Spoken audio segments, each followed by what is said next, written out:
Muy bien, muchas gracias.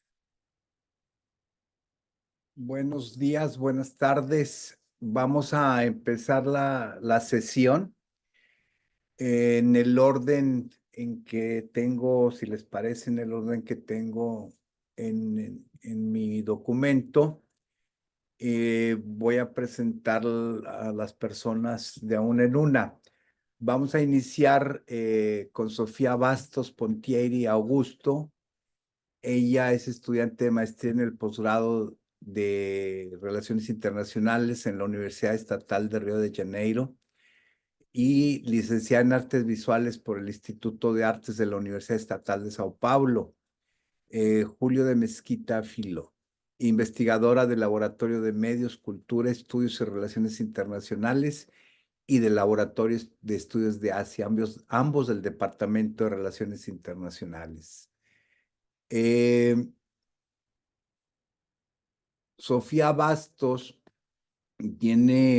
es como todas las de la mesa de hoy, es una ponencia muy interesante. Ella nos va a presentar un análisis de los textos de tres pensadores muy importantes, sobre todo en el campo de las relaciones internacionales, eh, y está estos días mucho en la prensa por diferentes razones, pero en fin, ella nos va a hablar de lo que considera o denomina la dualidad leste-oeste. Entonces cedo la palabra a Sofía No, Bastos y muchísimas gracias. ya. Mientras que Obrigada. pone su proyección. Me imagino que tiene un PowerPoint o algo similar. Les recuerdo, son 12 minutos. ¿Y ahora qué hago para...? Sim. Estão me escutando? Perfectamente. Bom dia, boa tarde.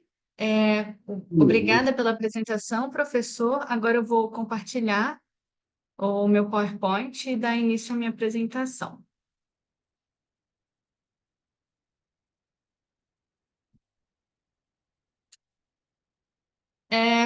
Como podem ver, o tema dessa apresentação é justamente isso, esse conceito de dualidade entre leste e oeste.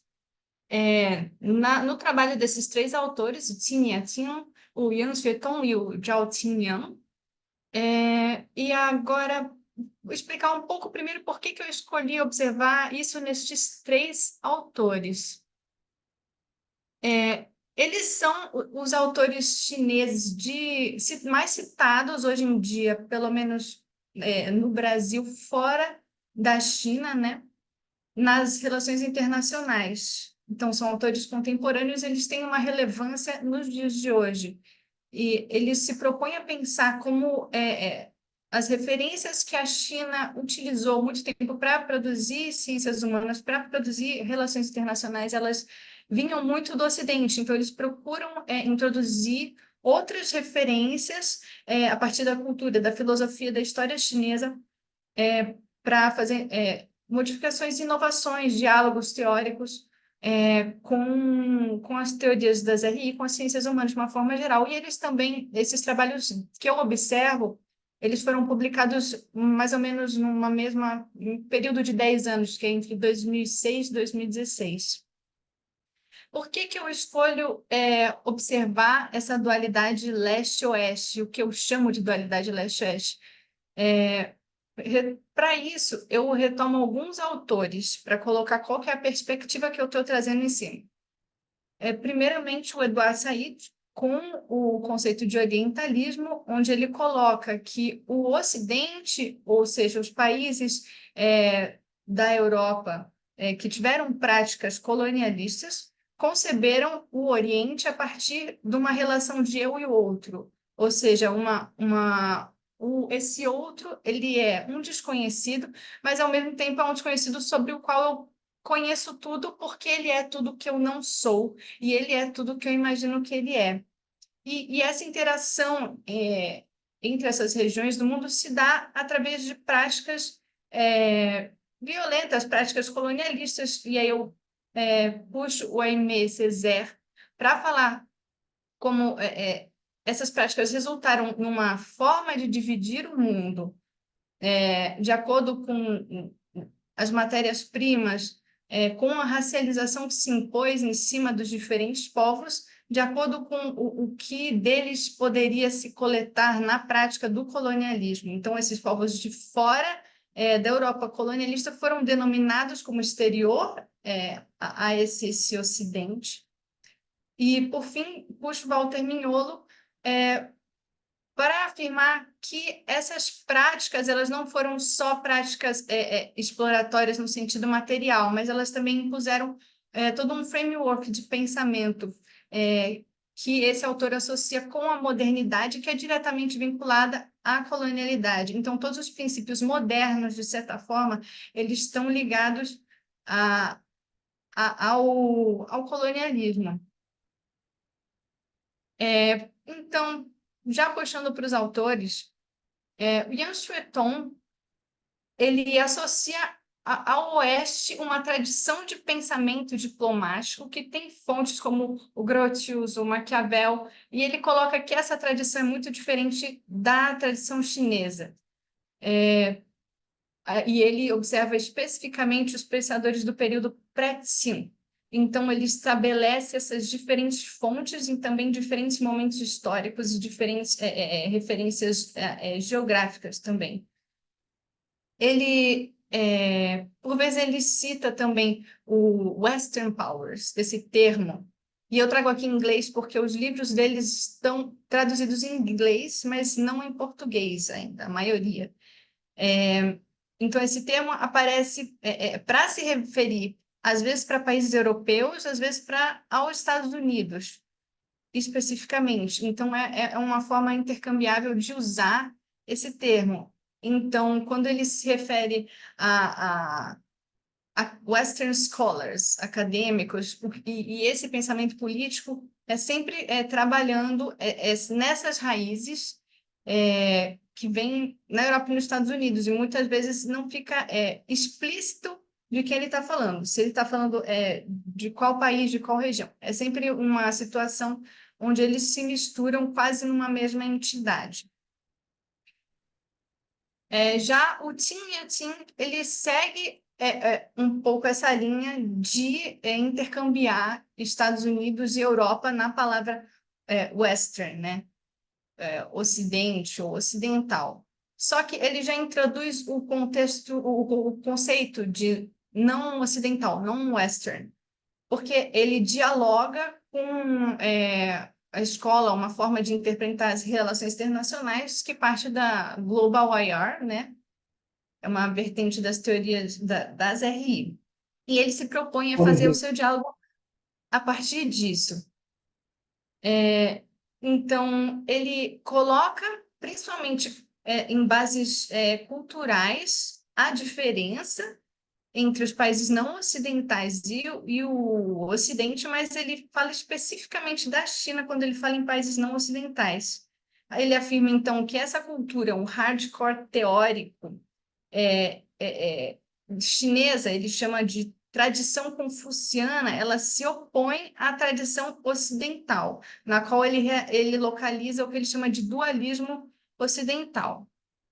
E, a partir disso, ele introduz uma série de conceitos, entre eles o conceito de relacionalidade, que ele se inspira muito nas noções de Tianxia e Yin-Yang, como uma forma de enxergar as relações dentro do mundo.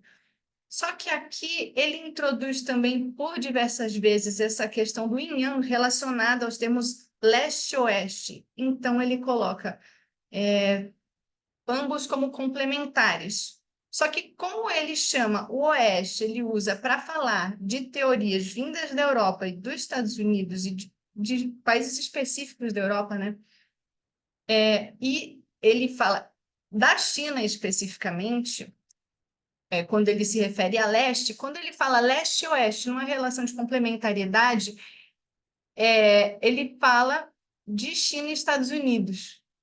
Então, o que me parece ser uma certa incoerência, um paradoxo na forma que ele pretende abordar as relações internacionais, observando os países não ocidentais de uma forma geral.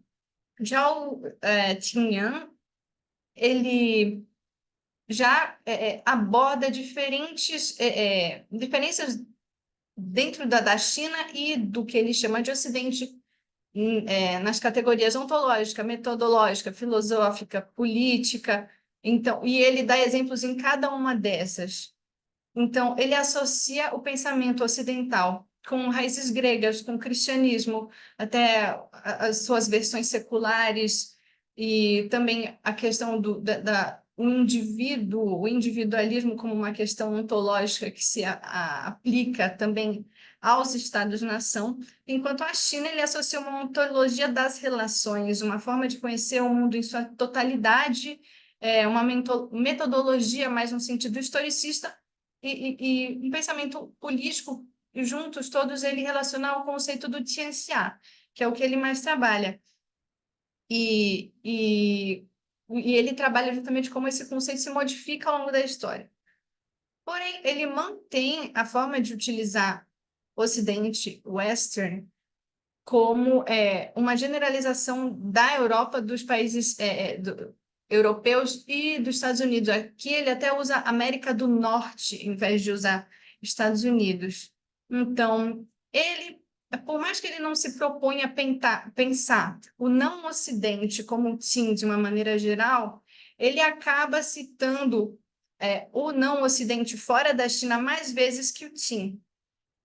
Só que na forma dele se referir ao Ocidente, ele generaliza a Europa, os Estados Unidos, a América do Norte, continua sendo de forma intercambiável, assim. Então, algumas considerações que eu tenho a fazer sobre isso é justamente qual que é a problemática de você considerar o Ocidente como um sinônimo de Europa e Estados Unidos num conjunto.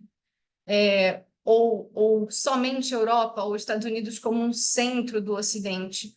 Você concebe, primeiramente, a Europa como um bloco monolítico. Nós sabemos que não foram todos os países europeus que tiveram práticas colonialistas. Por exemplo, a Irlanda não teve essas práticas da forma que nós estabelecemos, que nós conhecemos, pelo menos aqui na América Latina.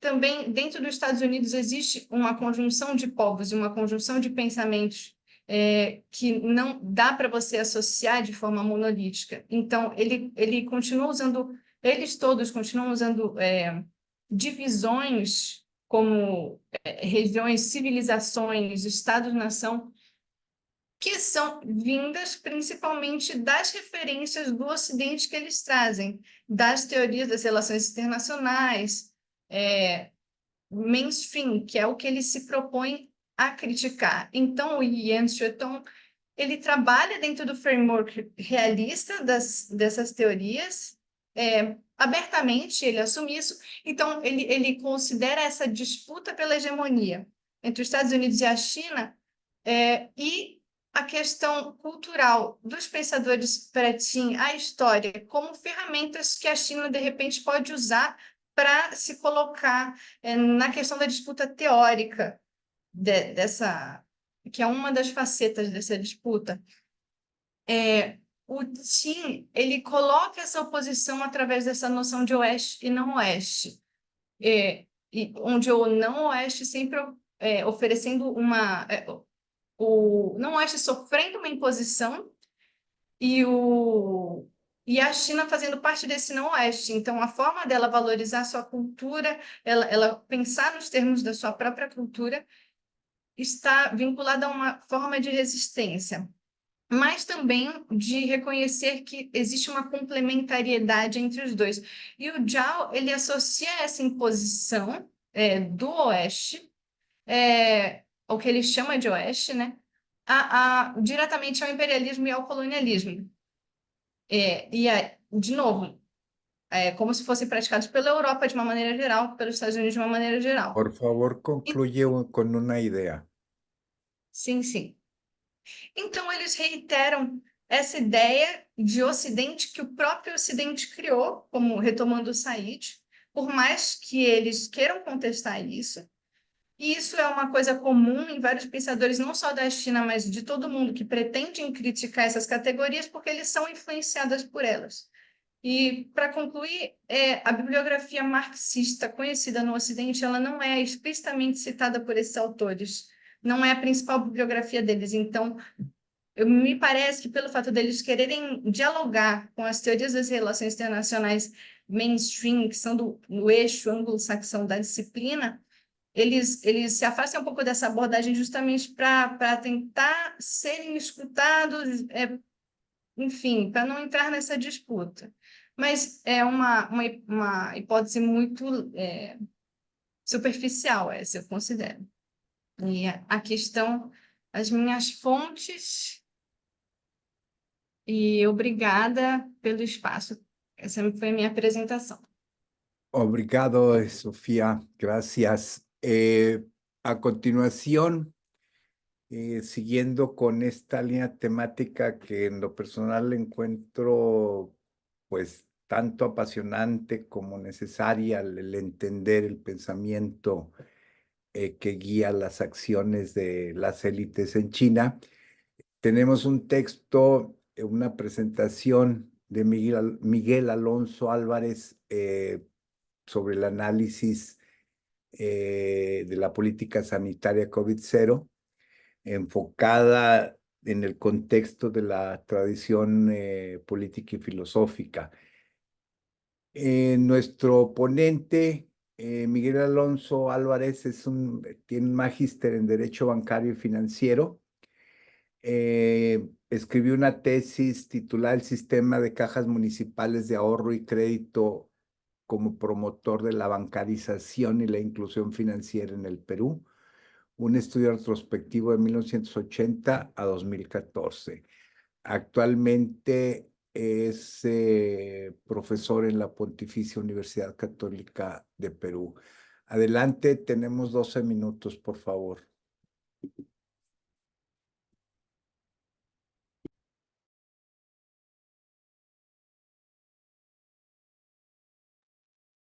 Al parecer creo que tiene problemas con su dispositivo. Entonces, Entonces sí, nos vamos al siguiente. sí, en lo que se le puede conectar él. Perfecto. A continuación tenemos pues a Roberto Stegman. Él es profesor de la Universidad Santa María en Venezuela. Él nos va a hablar sobre las relaciones internacionales contemporáneas de China.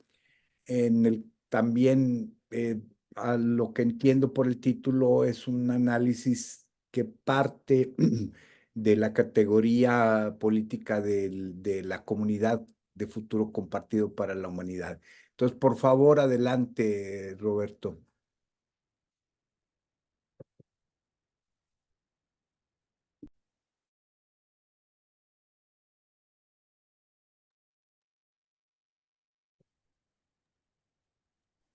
Un momento que...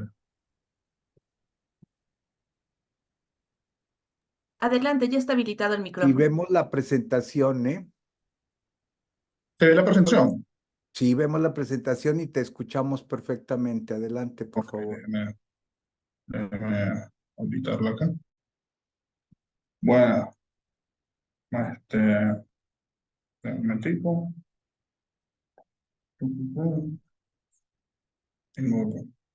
Buenos días, mi nombre es Roberto Estima, yo soy licenciado en Estudios Internacionales. Voy a hablar de una investigación que vengo haciendo, que fue parte de mi trabajo de grado, que fue las relaciones internacionales contemporáneas de China, la comunidad de futuro compartido para la humanidad y sus iniciativas de gobernanza global. Para este trabajo se hicieron las siguientes interrogantes. ¿Cuáles son los ejes ordenadores de la política exterior de la República Popular de China y cómo se han desarrollado? ¿Qué es la comunidad de futuro compartido para la humanidad? ¿Cómo ha sido el impacto y el alcance de estas iniciativas para la gobernanza global enmarcada en la comunidad de futuro compartido para la humanidad? Esta ponencia está dividida en 6 ejes. Empezaremos con el eje de la evolución. Primero debemos entender de dónde viene la política exterior de la República Popular China. Desde su fundación en 1949, hemos identificado 9 etapas principales en la evolución de la política exterior de China. La primera etapa la denominamos el internacionalismo proletario y inicia con la fundación de la República Popular China entre 1949 a 1952 y estuvo caracterizada por la estrategia de ponerse a un lado establecida por Mao para ese momento. La segunda etapa se está caracterizada por el lanzamiento de los principios de coexistencia pacífica y se comprende entre 1953 a 1957. La tercera etapa, que denominada el antiimperialismo y antirrevolucionismo, que inicia con el gran salto adelante, se le comprende la etapa de 1958 a 1966. En la etapa de la Revolución Cultural, que empieza en 1967 y dura todo el periodo más álgido de la Revolución Cultural, y estuvo caracterizada por el aislacionismo de la República Popular China del escenario internacional. Tenemos la quinta etapa, que es la de pragmatismo diplomático, que comprende entre 1950 y 1970 a 1976, la cual inicia con la apertura de relaciones con Estados Unidos y ese juego entre el Kissinger y Mao Zedong de ese momento. Tenemos el periodo de 1977 a 1988, conocido como el periodo de políticas de puertas abiertas. En este periodo inicia con el ascenso al liderazgo de la República Popular China de Deng Xiaoping, el cual propone el proceso de la reforma y apertura, la cual inicia la apertura de China hacia el mundo. Tenemos la séptima etapa, que es la de mantener un perfil bajo y asegurar lo conseguido. Este inicia en 1989 con los hechos sucedidos en Tiananmen y termina en el año 2000. Tenemos el periodo del ascenso pacífico que se da entre 2001 a 2012, el cual inicia con el ingreso de la República Popular China a la Organización Mundial de Comercio, la cual potencia y empieza una actividad mayor de la República Popular en el escenario internacional. Además, inicia un acelerado y vertiginoso ascenso y crecimiento de la economía de la República Popular China. Y el periodo actual, cual nosotros denominamos la Comunidad de Futuro Compartido para la Humanidad, que inicia en 2013.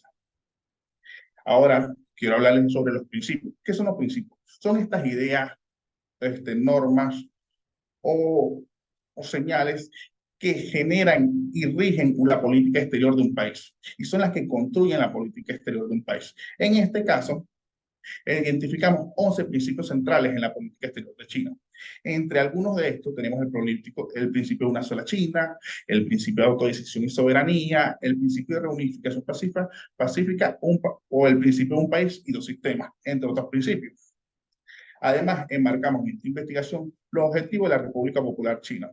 Entre ellos encontramos 4 objetivos centrales, que son el resguardo, el desarrollo económico como forma de generar condiciones materiales para encontrar el resguardo de la soberanía nacional, además de legitimar el funcionamiento del partido, el resguardo de la soberanía nacional para tener la decisión para alcanzar la reunificación nacional, y la reunificación nacional para dignificar a China en el escenario internacional y posicionarlo en el escenario internacional como una potencia.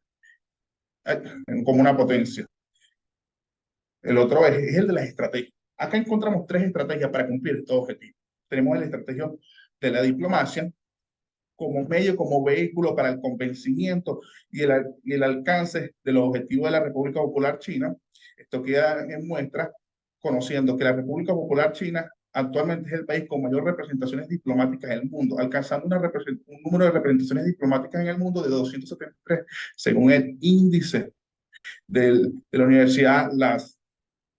La segunda estrategia es el multilateralismo, que se ha transformado en una idea y una virtud que tiene la República Popular China y que promueve en el escenario internacional, ya que cree que si los problemas son globales, las soluciones deben ser globales, por lo cual es necesario que el multilateralismo sea presente en la discusión mundial y que todos los estados sean presentes en la discusión de las soluciones de estos problemas. En tercer lugar, tenemos los foros. La República Popular China, bajo el liderazgo de Xi Jinping, ha establecido la estrategia de las asociaciones y no las alianzas, entendiendo que con el no alineamiento activo y con la búsqueda de crear amistades basadas en el no alineamiento, se puede conseguir estrechar lazos con diferentes pueblos sin entrar en conflicto. Un ejemplo de estos foros podemos encontrar el CELAC China, el el Foro de Cooperación África y China, entre otros. Ahora hablemos un poco de la Comunidad de Futuro Compartido para la Humanidad.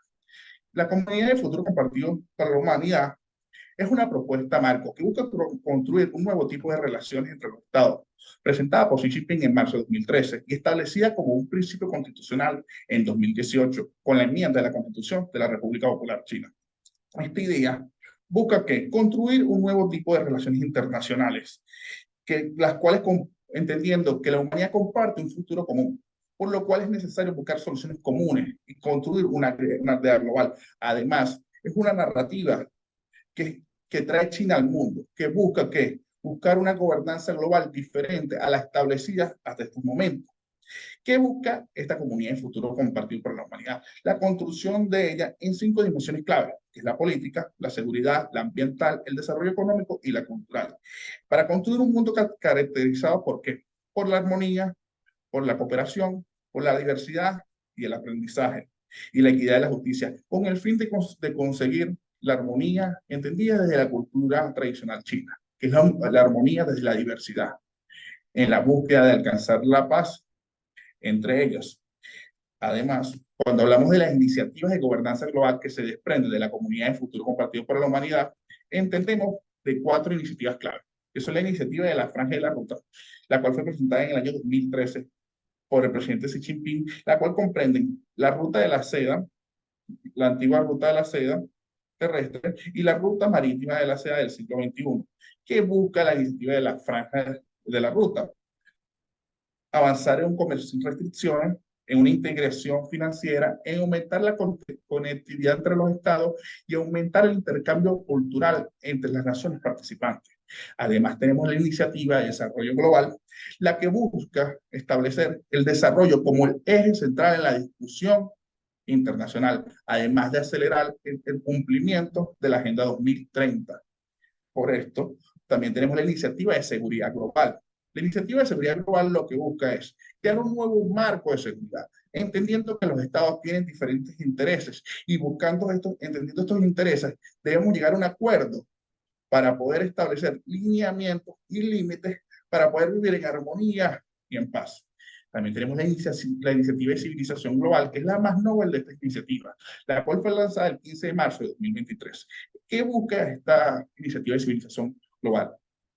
Crear instituciones, las cuales puedan incrementar el intercambio tanto civilizatorio, cultural y de las naciones, ya que solamente entre el encuentro de las naciones, la República Popular entiende que se puede alcanzar la paz y establecer su objetivo. Después de entender esta pequeña reseña, llegamos a las conclusiones de esta investigación que tenemos hasta ahora, que los ejes ordenadores de la política exterior de China son las necesidades de guardar la soberanía nacional para alcanzar la reunificación nacional, la que hace necesario cimentar un desarrollo económico para posicionar a China como una potencia.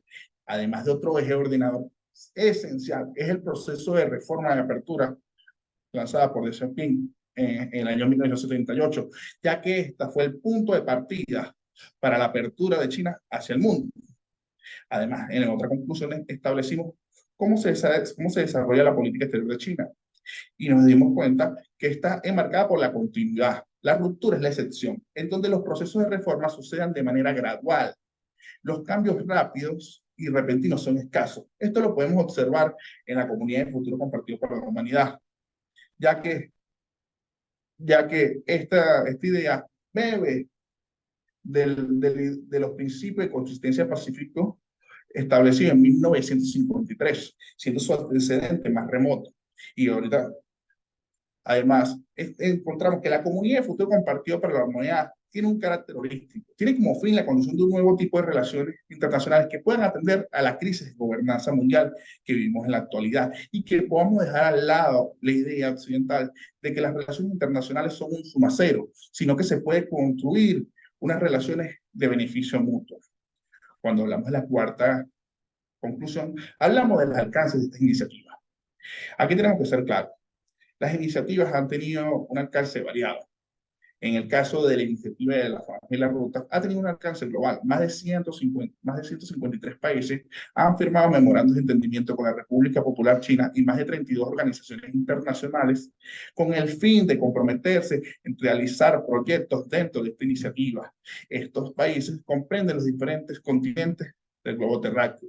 Cuando hablamos de la iniciativa de desarrollo global, nos damos cuenta que esta iniciativa se ha quedado compactada solamente en las organizaciones internacionales y no ha logrado trascender de esta, pero sí ha tenido el éxito de fundar el grupo de amigos de la Iniciativa de Desarrollo Global, la cual está comprendido por más de 70 países de todo el mundo.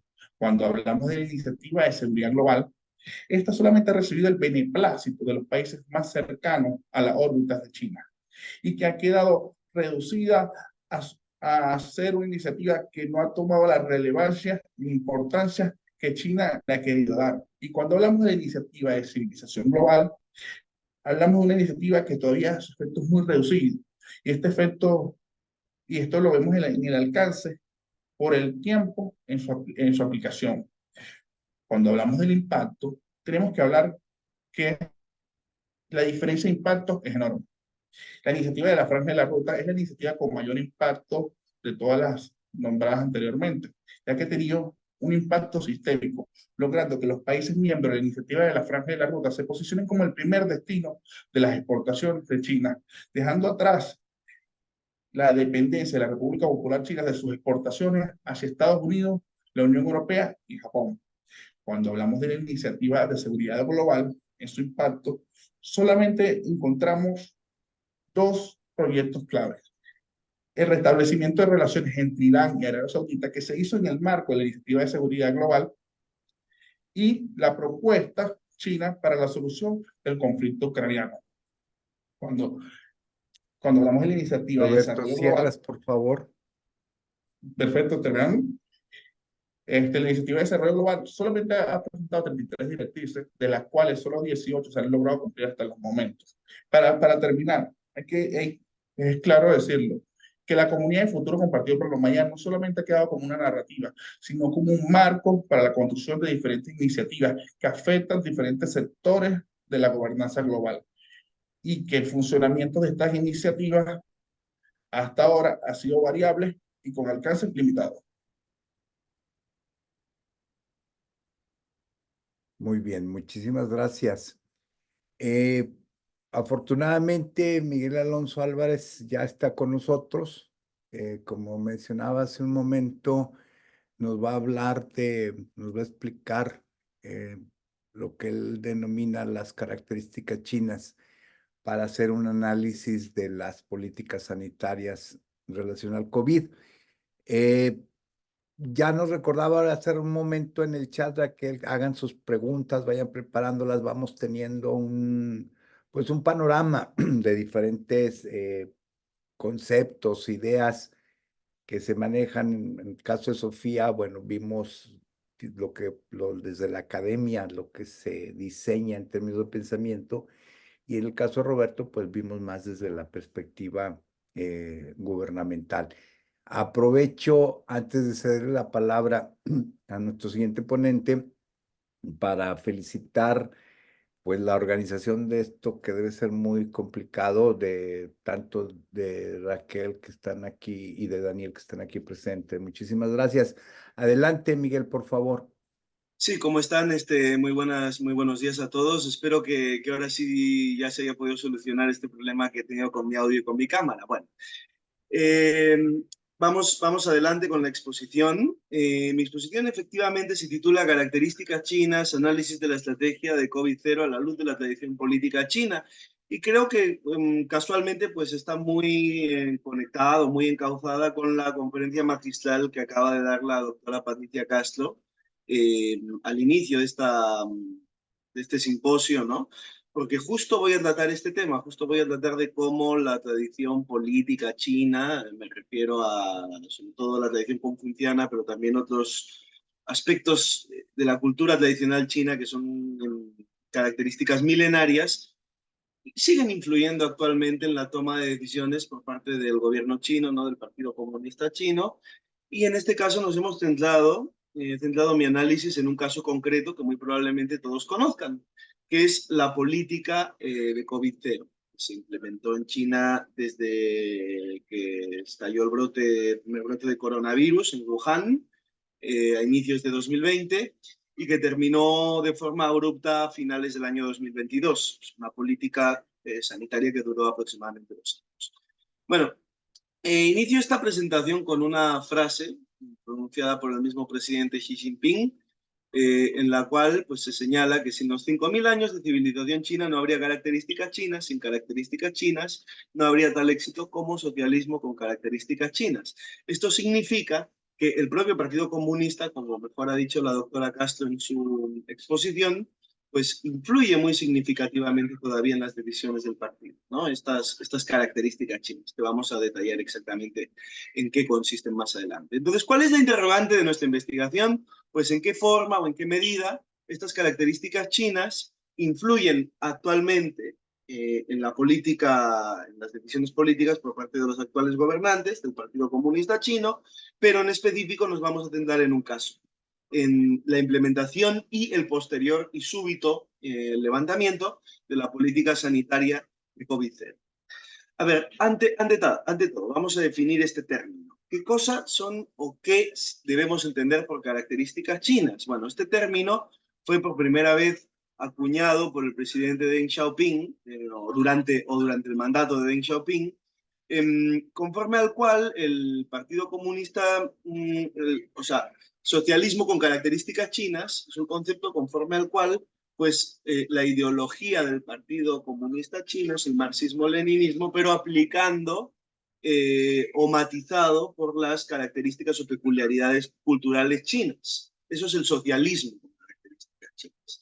Pero a efectos de este trabajo de investigación utilizaremos el término características chinas a secas, prescindiendo de la palabra socialismo. ¿Y qué entendemos por estas características chinas? Bueno, pues entendemos como tales el bagaje cultural, histórico, filosófico y especialmente político producto de aproximadamente 3.000 años de historia documentada china. Si bien Xi dice 5.000, yo considero que es mejor decir 3.000 años, porque son 3.000 años ya historia más documentada y no tan con carácter legendario. Entonces, ¿qué vamos a hacer en el presente caso? El presente caso va a ser un estudio retrospectivo en el cual pues haremos, por así decirlo, un viaje en el tiempo circular de 3 milenios. Entonces empezaremos analizando estas características chinas, en qué consisten, cuáles son las más relevantes a efectos de nuestro trabajo de investigación y terminaremos pues exponiendo el caso materia de estudio, que es la implementación y levantamiento de la política COVID-0. Entonces, a efectos de nuestro trabajo, ¿cuáles van a ser las características chinas relevantes? Porque el término características chinas es muy amplio.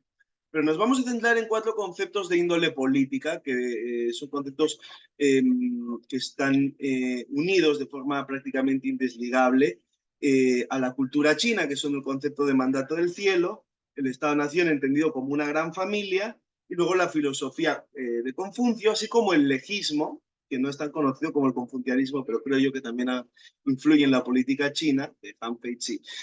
Son conceptos que, por ejemplo, el mandato, los 2 primeros pues tienen 3.000 años, se originan aproximadamente en el milenio 10 después de Cristo, y los 2 segundos son tan antiguos, digamos, como la filosofía platónica, que tienen su origen en la época de los reinos combatientes, más o menos en el siglo IV antes de Cristo. Vamos con el primero, el concepto de mandato del cielo, que para mí sigue estando muy vigente y es muy importante a efectos de entender la cultura china. El mandato del cielo se entiende que es la aptitud que tenían los emperadores y las dinastías para gobernar, que se entiende como la rectitud y la benevolencia del mandatario hacia sus súbditos, de tal modo que el emperador o el monarca, o el mandatario, en este caso el emperador, mejor dicho, la dinastía, pierde el mandato del cielo cuando su actuar se vuelve tiránico.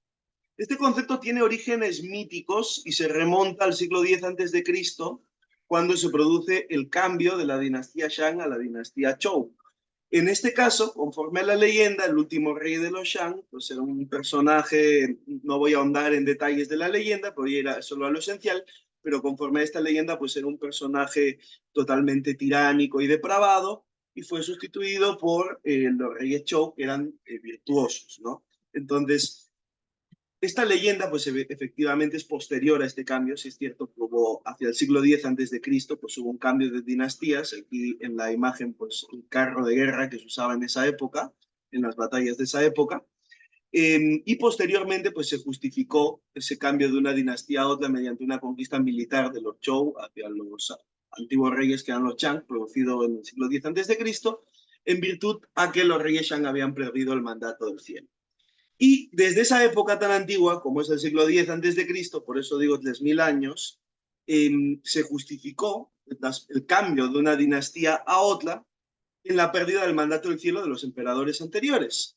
Aquí en inglés he adjuntado lo obtenido pues, de internet, esta gráfica, y creo que es muy ilustrativo, ¿no? Porque es un ciclo histórico que se va repitiendo a lo largo del tiempo, cuando se produce el traspaso de poder de una dinastía a otra, que básicamente pues, pues hay un emperador virtuoso que tiene el mandato del cielo porque está gobernando con rectitud a los súbditos, hasta que el gobierno pues empieza a decaer, a producto de esta degeneración o de este actuar tiránico, de la toma de malas decisiones, pues hay consecuencias negativas como la hambruna o los desastres naturales que conducen a una rebelión hasta que la dinastía es depuesta y sustituida por una nueva que se actúa de forma recta y vuelve a ganar el mandato del cielo, y así pues sucesivamente, ¿no? Entonces, así es como en la antigua China, y hasta ahora creo que sigue siendo un concepto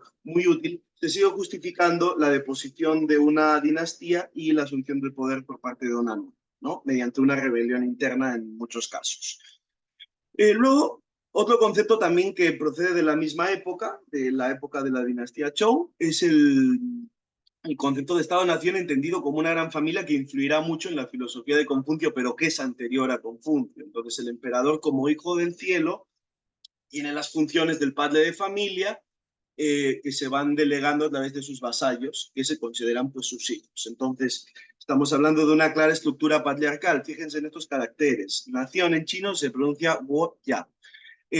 Wo es país, ya es familia o casa. Entonces, estos dos caracteres juntos pues significan literalmente nación. O sea, sería país-familia. En chino es literalmente país-familia. Esto es muy ilustrativo de lo que quiero decir. Luego, como adelanté con anterioridad, en China, curiosamente también al igual, paralelo prácticamente a lo que se produce en Europa con las ciudades-estado griegas, ¿no?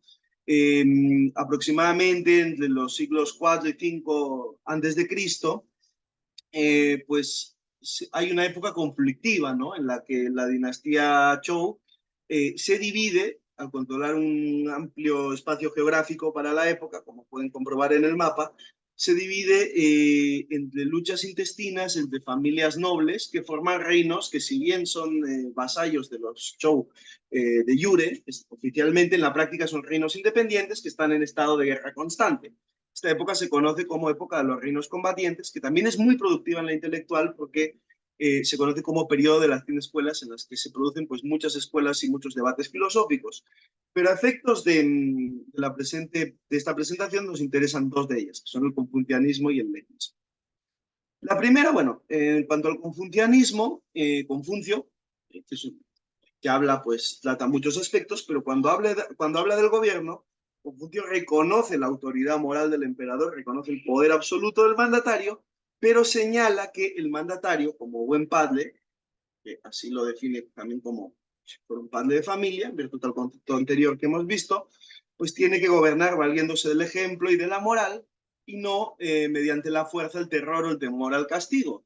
Entonces, cuando el emperador, pues, o el mandatario pierde esta virtud, en el sentido de ejemplo y observancia de la tradición o de los ritos, pues también perdería su capacidad para gobernar. Y esto se basa, para Confucio, este diálogo, que ustedes lo pueden leer, no lo voy a reproducir tampoco por cuestiones de tiempo, pero lo pueden leer, vemos que para Confucio el mayor o la aptitud más importante que debe de tener el soberano es la confianza que hay entre él y sus súbditos. Es un concepto que en realidad es bastante moderno, si se toma de forma aislada, pero finalmente esa actitud o esa aptitud para gobernar se basa en la confianza.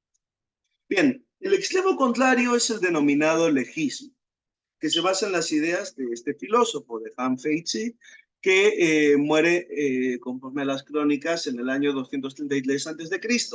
A diferencia del confucianismo, su corriente filosófica es estrictamente política y sus ideas fueron aplicadas bajo el gobierno de este señor, de Qin Shi Huang, muy conocido como el primer emperador, famoso por su tumba con los soldados de terracota, descubiertos en los años 70, que fue asesorado por Li Si, que fue su principal consejero y también filósofo legista, que se basó en las ideas del primero, de Han Feizi. Entonces, ¿cuáles son los principales rasgos del legismo? Pues hay un contraste grande entre el legismo y el confucianismo, porque si bien el confucianismo pues habla de la virtud del soberano, el legismo no le da la menor importancia a esa virtud. Se basa únicamente en la primacía absoluta de la ley, en la posición de fuerza del Estado, y en una estructura piramidal y administrativa en la cual se dividen las tareas y se delegan, ¿no? Entonces es una postura más bien que podríamos denominar, usando tal vez términos modernos un poco anacrónicos, como absolutista o totalitaria. Aquí les dejo pues también una cita de Han Feizi, que dice: el amor de un padre por su hijo es el doble el valor de una madre por su hijo es el doble que el del padre, pero las órdenes paternas valen 10.000 veces más que las maternas. Los magistrados no sienten amor por el pueblo, pero sus órdenes valen 10.000 veces más que las del padre. ¿Qué significa esto? Que para esta corriente filosófica, a diferencia de lo que sucede con el confucianismo, la confianza, la rectitud o la moral del soberano no tiene la menor importancia, solo la posición de poder y la imposición de estas ideas mediante la fuerza. Bueno, si bien estas ideas son muy antiguas, perduran a lo largo del tiempo, porque cuando termina, después del primer emperador, con la dinastía Han, se adopta el confucianismo como ideología oficial del Estado y eso se mantiene prácticamente con algunos cambios, como por ejemplo la introducción del pensamiento budista con la dinastía Tang o el sistema de exámenes imperiales más adelante en el siglo X con la dinastía Song. Pese a estos cambios, se mantiene como constante a lo largo de todos estos milenios, de estos siglos, estas tradiciones políticas. Y para ello fue importante, por ejemplo, el sistema de examen imperial, que se consolidó durante más de 1000 años y duró pues hasta la deposición del último emperador, Puyi, en 1912. Entonces se trata de unas creencias que están muy arraigadas en la cultura china, ¿ya?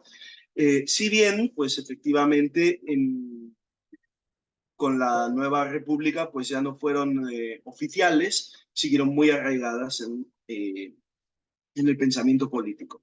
Bueno, hecha esta introducción, vamos con nuestro caso de estudio, que es la política sanitaria de COVID-0, que como adelante, Miguel, pues... ¿cierras Sí, por favor con una idea? sí. Entonces, la idea sería que esta política sanitaria de COVID-0 tuvo unos rasgos, fue única en el mundo y tuvo pues unos rasgos muy particulares, como fueron confinamientos masivos, el aislamiento temporal. Entonces, esta política sanitaria, que en un principio fue elogiada a nivel internacional y luego se mantuvo ya con posterioridad en el año 2022, pero el Partido Comunista siguió, pese a la crítica internacional posterior al final de la pandemia, siguió adelante con esa política hasta que termina debido pues, a las protestas que se producen a finales de este año. Entonces, ¿cómo se relacionaría esto con estas ideas que hemos expuesto? En primer lugar, diríamos que se mantienen, como bien ha señalado la doctora Castro en su ponencia inicial, en el punto número 5, ¿no? El pensamiento de Xi Jinping es continuar el socialismo con características chinas, la creación pues, de una sociedad armoniosa, la excelencia en la educación de los cuatro y otros conceptos confucianos siguen muy presentes. se sigue viendo como necesario un gobierno fuerte y hay una preocupación del Partido Comunista por mantener elevadas tasas de aprobación. Entonces, considero que estos conceptos confucianos, al igual que otros, como por ejemplo el poder absoluto de los soberanos o el mandato del cielo, siguen muy vigentes y que esto se explica con la imposición pues, de una política sanitaria de COVID-0 que realmente pues, fue una política mucho más estricta que, que la que se produjo en el resto de países del mundo durante mucho tiempo y también justifica su súbito levantamiento. Fijémonos, por ejemplo, en el 20 Congreso del Partido Comunista, aquí hay un extracto del discurso de Xi Jinping, que es un discurso bélico. O sea, señala literalmente que está librando una guerra popular al virus. Pero curiosamente, este discurso se da el 25 de octubre de 2022. Y esta política dura prácticamente un mes más. Se levanta totalmente en diciembre de ese mismo año. Entonces, ¿cómo explicamos esto? Por ejemplo, con el temor del Partido Comunista a, por así decirlo, perder su mandato del cielo, perder su legitimidad producto de estas protestas. O sea, debemos considerar que el Partido Comunista pues, gobierna aplicando estas ideas que he mencionado con anterioridad y ellos mismos así lo consideran. O sea, el mismo Xi Jinping mantiene que las características chinas son parte de su pensamiento y son parte de la ideología oficial del partido. Entonces, ¿por qué estamos usando este caso de estudio de la política de COVID-0 que termina súbitamente a finales del año 2022 en mérito de estas protestas, como todos ustedes conocen? ¿Por qué este cambio tan drástico de retórica?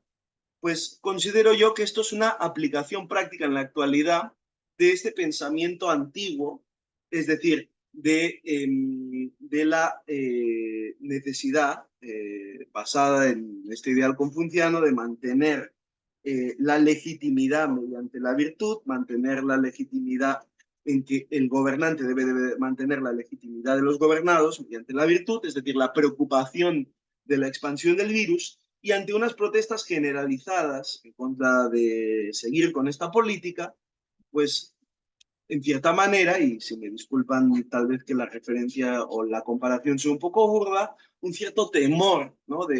Por parte del Partido Comunista de, por así decirlo, perder su legitimidad o expresado en términos tradicionales o antiguos de perder el mandato del cielo.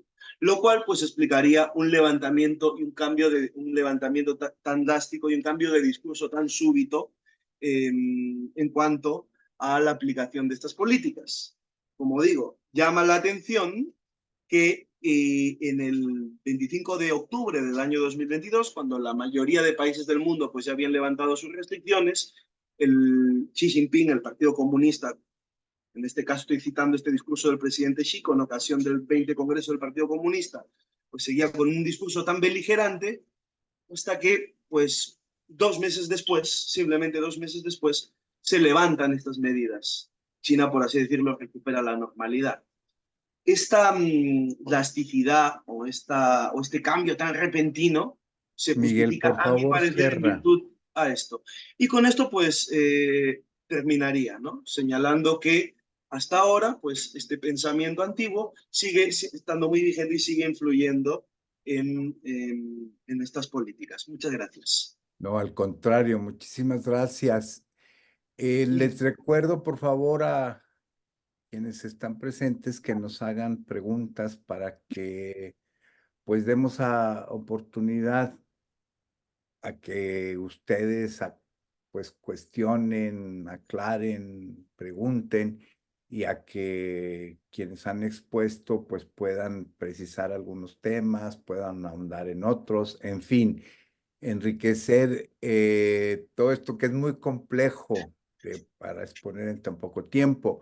A continuación, Jorge Antonio Chávez Mazuelos, él, bueno, ha hecho estudios relacionados sobre China, sobre relaciones internacionales en Europa, México, por supuesto en instituciones chinas.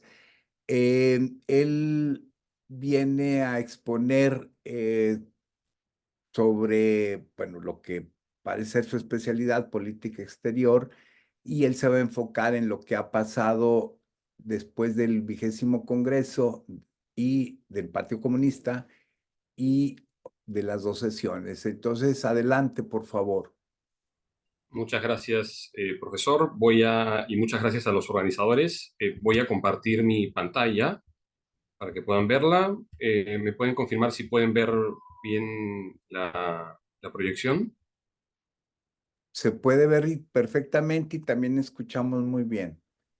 Ok, perfecto. Ahora, ¿siguen viendo o sea, siguen viendo el PPT o ven otra cosa? Sí, vemos una diapositiva con el título. Ok, perfecto. Entonces porque esas son mis notas. Parece que tengo un problema con la proyección, pero en todo caso puedo hacer la ponencia por una cuestión de tiempo. Voy a proyectar eh, otra cosa. A ver, no, un segundo. Tengo un problema. Bueno, parece que tengo un problema con mi presentación.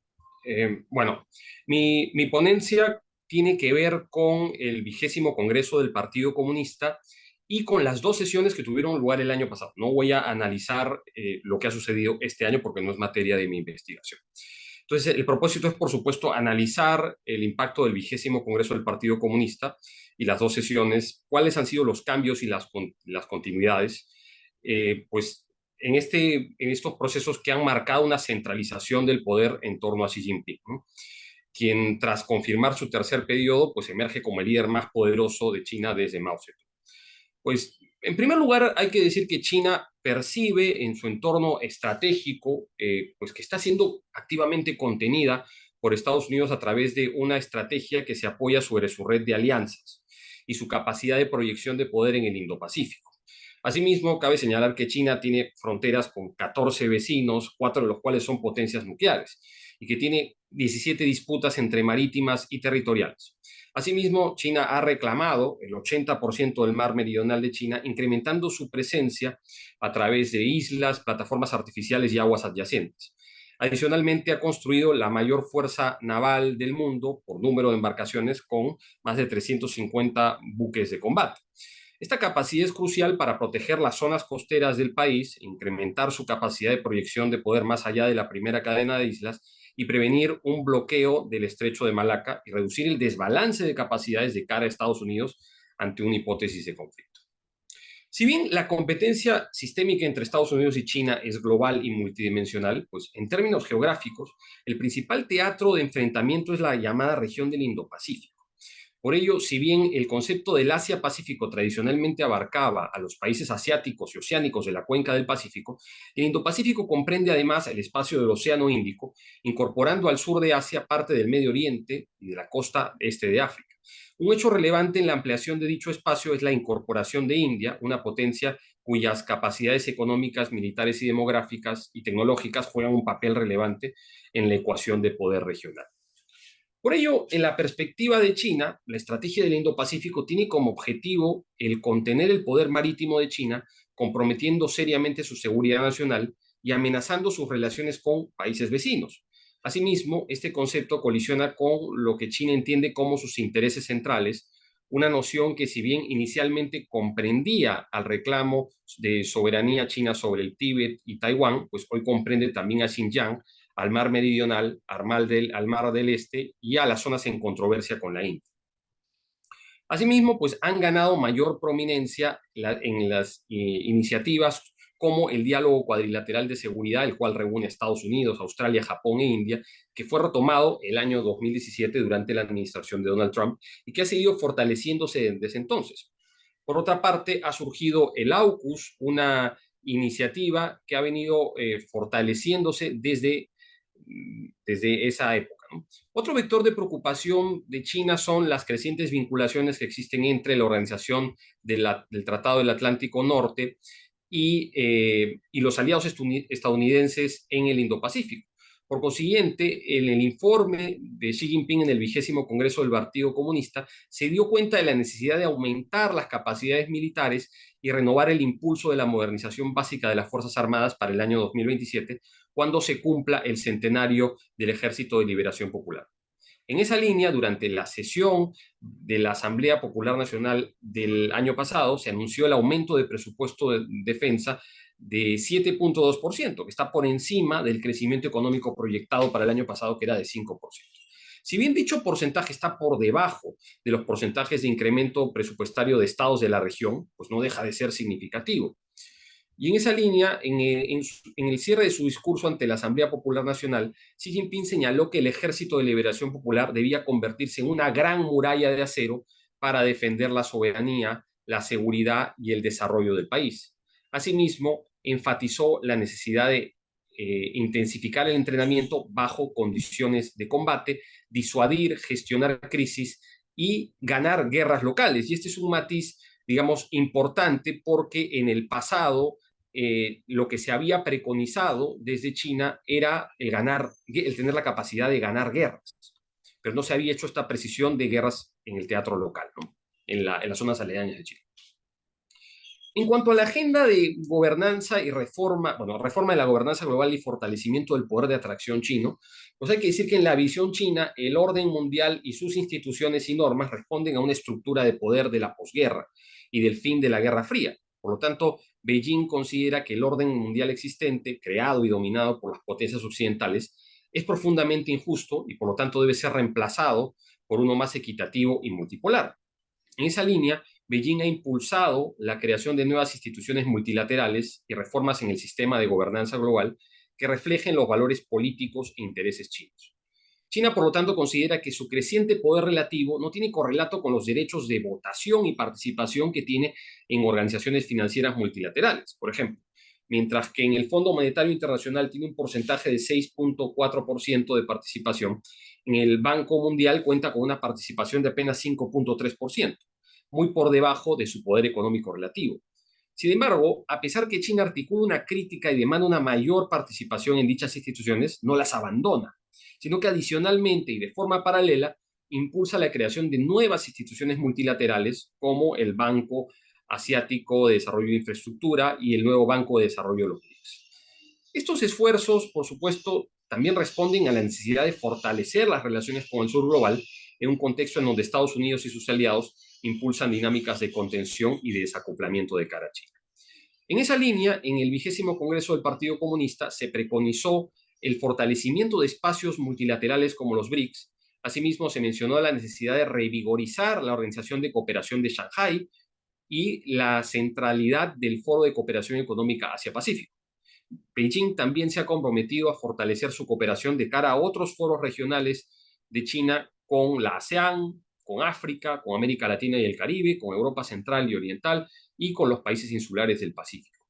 Otra manifestación concreta de dichos esfuerzos de fortalecimiento de relaciones es el impulso de la llamada diplomacia de las asociaciones. En la actualidad, China ha suscrito más de 142 acuerdos de asociación con más de 90 países en el mundo. Asimismo, en un contexto en donde la rivalidad trasciende al campo militar, económico y tecnológico, la batalla de las ideas y de la atracción es un partido aparte. Por ello, en su reporte en el 20º Congreso del Partido, Xi Jinping habla de la importancia de acelerar el desarrollo de los sistemas chinos de discurso y de narrativas a efectos de contar mejor las historias de China y hacer que la voz de China sea oída y presentar a una China que sea creíble, atractiva y respetable, cierro comillas. Xi, por lo tanto, habla de la importancia de mostrar los mejores elementos de la cultura china al mundo y de fortalecer tanto la efectividad de las capacidades de comunicación internacional como la voz de China en los asuntos internacionales, procurando que esté al nivel de su poder nacional y de su estatus como gran potencia. Entonces, China se posiciona no como una entidad política que tiene 75 o 74 años de existencia desde la fundación de la República Popular China, sino como un estado-civilización enraizado en un sistema de valores milenarios. De esa manera se busca legitimar el rol político del Partido Comunista Chino en la larga historia del país. Y en esa línea, el proceso liderado por el Partido Comunista Chino es caracterizado como una nueva expedición que va al encuentro de una grandeza y de una centralidad que China nunca debió haber perdido. En cuanto a las iniciativas globales de las cuales se da cuenta, pues durante el 20º Congreso y durante las dos sesiones se reitera el compromiso de China de cara a la iniciativa de la Franja y la Ruta, que había sido lanzada en el año 2013, inspirándose en una antigua red de rutas comerciales que conectaban a China con Asia Central, el Medio Oriente, África y Europa. El diseño original planteaba dos componentes principales. en un principio la franja, que era una red de infraestructura transcontinental que buscaba conectar con el sur de Asia, el sudeste asiático, Asia Central, Rusia y Europa por vía terrestre, mientras que el componente de la ruta de la seda marítima estaba destinada a conectar a las regiones costeras de China con el sudeste asiático, el sur de Asia, el Pacífico Sur, el Medio Oriente, África del Este y Europa. Por lo tanto, a través de la iniciativa de la Franja y la Ruta, China buscaba la aceleración del progreso económico y el fortalecimiento de la seguridad y la estabilidad de sus regiones al oeste, reduciendo el desbalance con las zonas costeras, fortalecer asimismo la estabilidad de los países vecinos y transferir su exceso de capacidad industrial e incrementar el acceso a la energía por vía terrestre. En ese sentido, es pertinente considerar que cerca del 80% de la energía que China importa pasa por el estrecho de Malaca, que es un punto focal vulnerable para un bloqueo naval extranjero. Para marzo del año 2023, más de 150 países y 30 organizaciones internacionales habían firmado memorandos de entendimiento con China en el marco de la iniciativa de la Franja y la Ruta.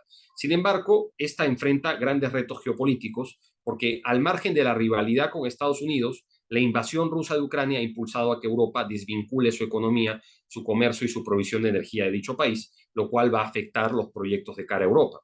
Asimismo, la reducción del crecimiento chino y las inversiones de alto riesgo han generado problemas de pagos en los proyectos existentes, lo cual podría afectar la capacidad de financiar nuevos proyectos en entornos de riesgo. Por ello, el crecimiento de China y la capacidad de ofrecer financiamiento será fundamental para el futuro desarrollo de la iniciativa de la Franja y la Ruta.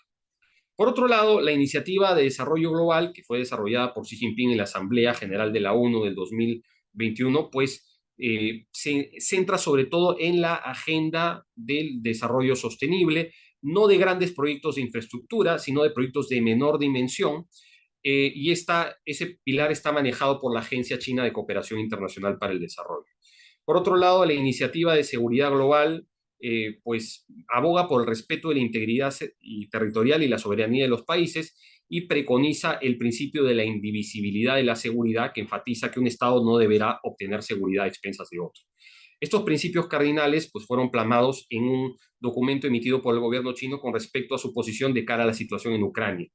Sin embargo, es difícil reconciliar esta dimensión normativa del documento y de la iniciativa de seguridad global con la lectura que China hace de su relación con Rusia, priorizando sus intereses nacionales en términos de seguridad.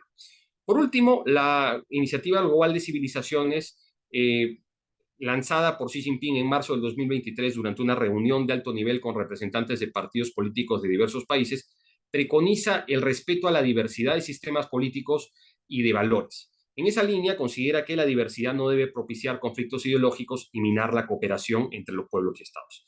Esta propuesta debe ser leída en un contexto en donde Estados Unidos y sus aliados occidentales consideran que existe una lucha entre la democracia y el autoritarismo, y entre el orden liberal actual y la visión alternativa y multipolar que preconizan China y las potencias emergentes.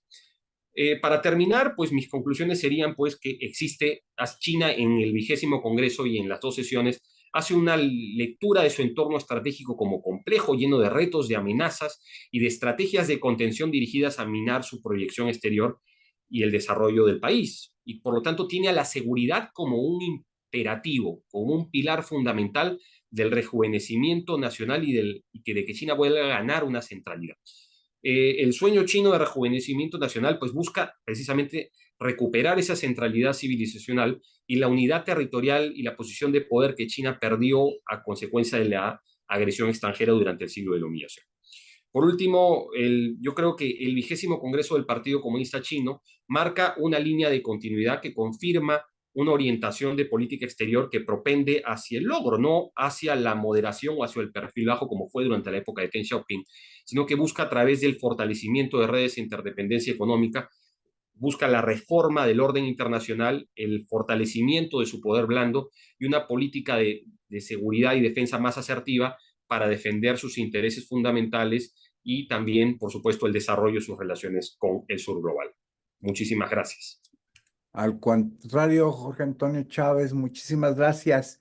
Desde Sevilla, Paula Jiménez manda saludar a quienes han expuesto y hace 2 preguntas, me imagino que para Miguel Alonso Álvarez.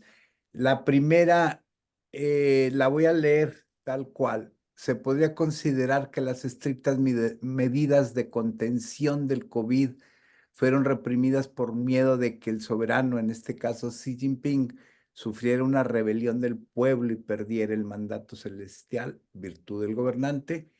Y la segunda dice, ¿hasta qué punto esto, a ver, se movió esto, perdón, es que entró un nuevo texto, perdón, hasta este punto puede calar la percepción confuciana y ancestral al día de hoy en el país? Pues Miguel Alonso, adelante, por favor. Sí, respondiendo a la pregunta, que más que nada es un poco, se centraría en la hipótesis de mi investigación, ¿no? O en la respuesta, en todo caso, en la hipótesis. Bien, a ver, yo creo que en realidad hay que agarrar estos términos un poquito con pinzas, porque si bien es cierto que la política china pues es distinta, en este caso a la política occidental o los principios occidentales, justo por su historia, por el bagaje milenario de la cultura china, no nos podemos retrotraer como si actualmente pues, estuviera gobernado por una dinastía de emperadores, ya que usar estos términos sería un poco anacrónico. Ahora bien, eso no implica que efectivamente, pues actualmente las ideas del Partido Comunista Chino estén inspiradas en todos estos conceptos, porque son ideas que se han transmitido durante siglos, ¿no? Entonces, las ideas de Confucio, así como esta idea del mandato del cielo, considero yo que está muy arraigada justo entre los gobernantes chinos, porque no hay que olvidar que durante siglos estas ideas fueron parte del temario del examen imperial. Y así es como se educaron los mandarines, los burócratas durante muchos siglos. Si bien durante el maoísmo pues se combatió todo eso, ¿no? Sobre todo durante la Revolución Cultural, como parte de las categorías, las llamadas categorías negras, ¿no? Las viejas ideas, con posterioridad a la muerte de Mao, el mismo Partido Comunista poco a poco fue volviendo a reflotar esas ideas. Y eso se está viendo sobre todo en el pensamiento del actual presidente, de Xi Jinping, que es una mezcla, por así decirlo, es sincrético, hay una especie de sincretismo entre el marxismo y el pensamiento chino tradicional. Entonces, considero que efectivamente esta idea de, entre comillas, perder el mandato del cielo, sí fue relevante en que el Partido Comunista tomase una decisión tan drástica de cambiar tan de la noche a la mañana una política que en el en el 20º Congreso del Partido Comunista que se celebró en octubre del año 2022, pues defendían a capa y espada todavía, a capa y espada se defendía esa política sanitaria de COVID-0, cuando la mayoría de países del resto del mundo pues ya habían levantado casi todas o la mayoría de las restricciones. Y luego, pues simplemente unos meses después, con las protestas, se levanta eso.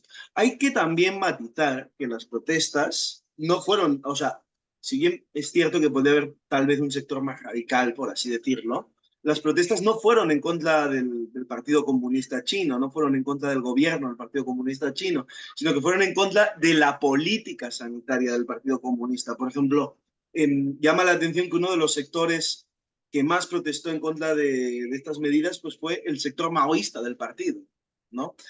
Entonces, el Partido Comunista Chino, si bien no se puede considerar que su gobierno sea democrático en términos occidentales, tal y como entendemos la democracia en Occidente, eso no quita que se preocupa mucho por mantener unos niveles de aprobación popular altos.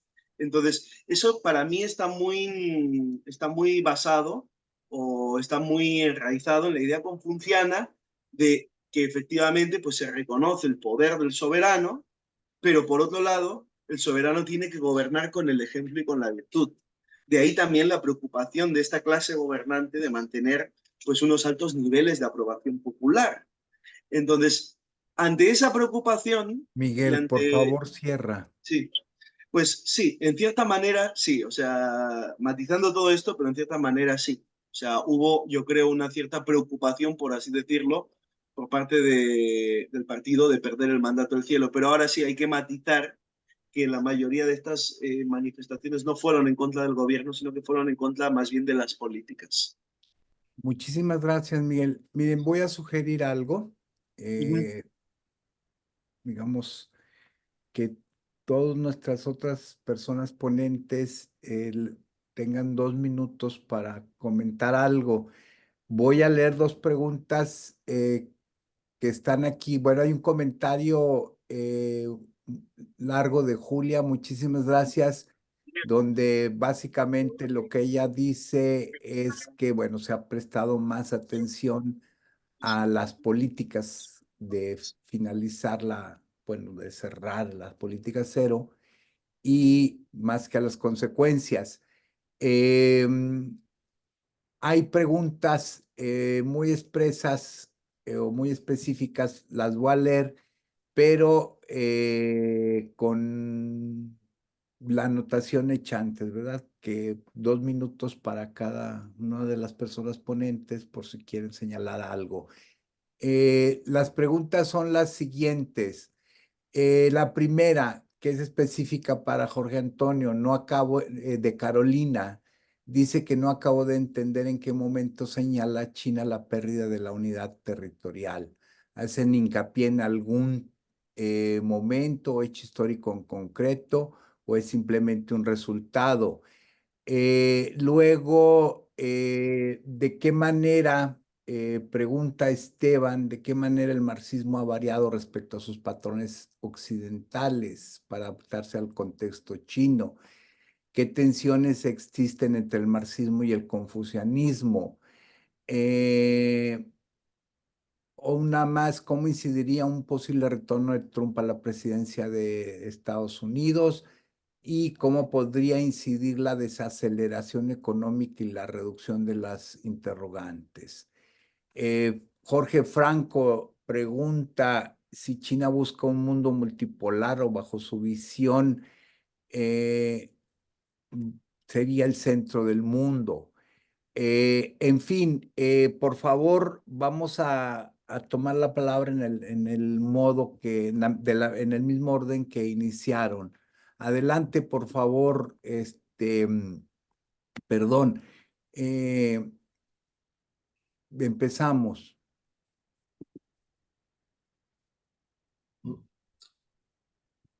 Eh, Sofía. ok. Sou eu?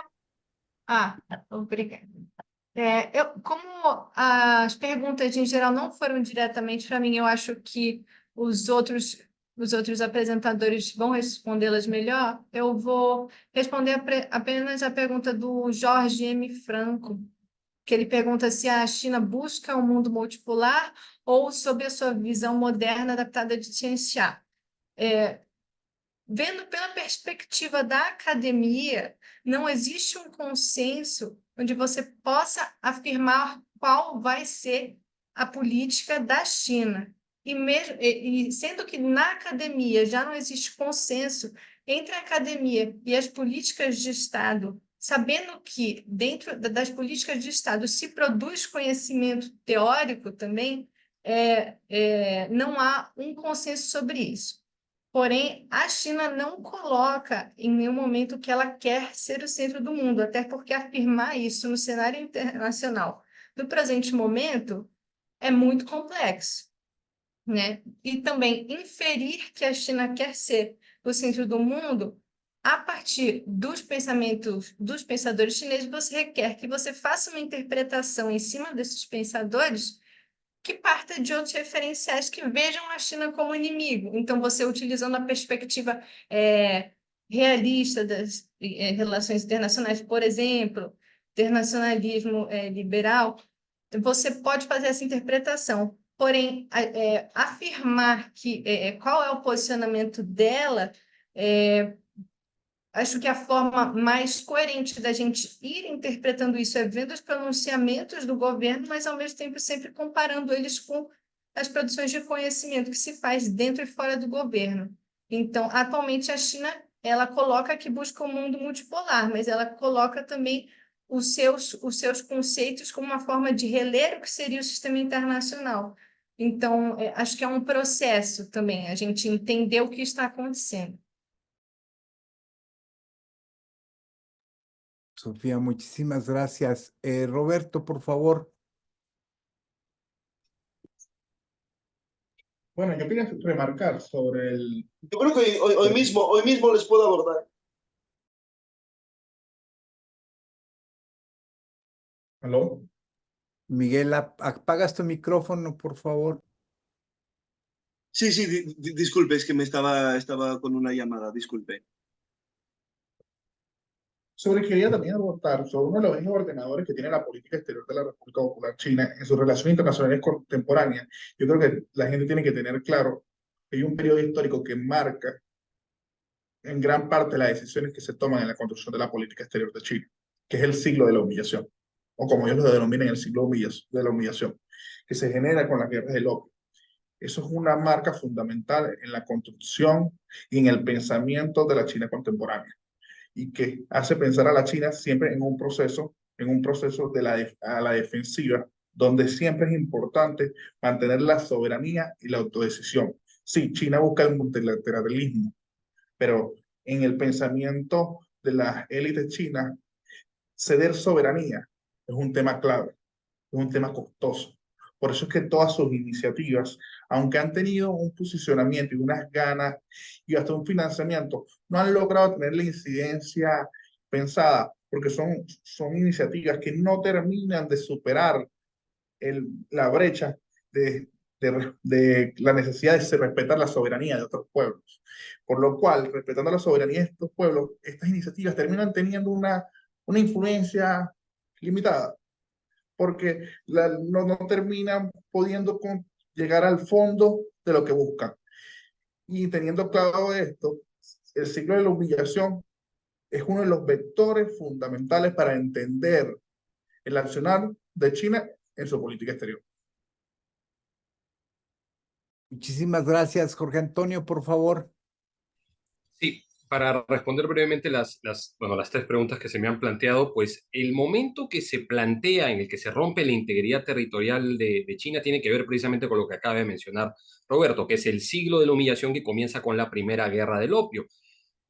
Cuando China se refiere a la reunificación nacional, se refiere precisamente a la situación de Taiwán, que fue una isla que fue perdida por China tras las primeras guerras sino-japonesa, que termina con el Tratado de Shimonoseki en 1895, en el que China pierde el control de la isla. Aunque la República de China recupera el control sobre esta isla en 1945, pues esto se da en el contexto de la reanudación de la guerra civil entre los nacionalistas y los comunistas. Por lo tanto, digamos que no sea el control, la República Popular China nunca ha tenido un control efectivo sobre la isla, a pesar de que reclama la soberanía sobre la misma. Con respecto a la primera pregunta de Esteban, pues bueno, yo creo que el retorno de Trump no cambia lo fundamental, y es que existe un consenso bipartidista, tanto el Partido Republicano como Demócrata, sobre la naturaleza de la competitiva y conflictiva de la relación que hay con China, a pesar de que hay ciertas áreas de convergencia como cambio climático, como combate a las drogas, como el hecho de que no se puede dar un desacoplamiento brusco que tendría, consecuencias terribles para ambas economías, pero que la naturaleza en materia de la relación en materia estratégica, en materia política, en materia de la estructura del sistema internacional es fundamentalmente competitiva. Pero creo que si Trump volviera al poder, seguramente habrían más tensiones con China, habría un discurso bastante más confrontacional, habría una menor voluntad de la administración de Trump de cuidar estos guardavías que han ayudado a institucionalizar la relación entre China y los Estados Unidos, sobre todo en el último año en el que han habido, por ejemplo, 5 visitas de alto nivel entre secretarios de Estado, incluso entre los presidentes de ambos países. Y otra consecuencia creo que en la medida en que Trump tiene una mirada bastante más hacia el interior y no se enfoca en temas de política exterior, pues él podría minar el sistema de alianzas de los Estados Unidos, que es sin duda una fuente de poder fundamental para el país. Y no hablo solamente de lo que podría pasar de cara a la OTAN, sino de lo que podría pasar de cara a los 5 aliados bueno, a los 6 aliados que Estados Unidos tiene en el Indo-Pacífico. En cuanto a a la última pregunta, pues evidentemente que la economía de China se contraiga, que no tenga un gran crecimiento y que se acentúen estas dinámicas de de-risking, como le llaman los europeos, de mitigar riesgos, no centrando las inversiones en China y tratando de recurrir a la política del friendshoring, es decir, de llevar la inversión a países amigos, y el nearshoring a países cercanos, va evidentemente reducir en cierta medida la interdependencia económica de cara a China, pero yo creo que China va a tratar de compensar eso con su presencia cada vez mayor en países del sur global. Va a tratar de fortalecer su interdependencia económica de cara a esos países del sur global. Hay que decir que China ha sido exitosa en esa estrategia porque ya más de 130 países del mundo tienen a China como primer socio comercial. Muchísimas gracias. Quiero agradecer de nuevo a quienes organizaron el evento, particularmente a Raquel, a todas las personas que expusieron. Me hicieron pensar mucho, supongo que a todo mundo. Agradezco también todas las preguntas. Nunca es suficiente el tiempo. Pues muchas gracias. Les recuerdo que sigue la sesión 3, cooperación y desarrollo dentro y fuera de China, y hay que acceder a través del link asignado. Muchísimas gracias nuevamente y que estén bien. Hasta luego. Muchas Muchas gracias, gracias. profesor. Hasta luego. Buenas tardes. Buenas Obrigada. tardes. Buenas tardes a todos. Hasta luego. Muchas Obrigado. gracias.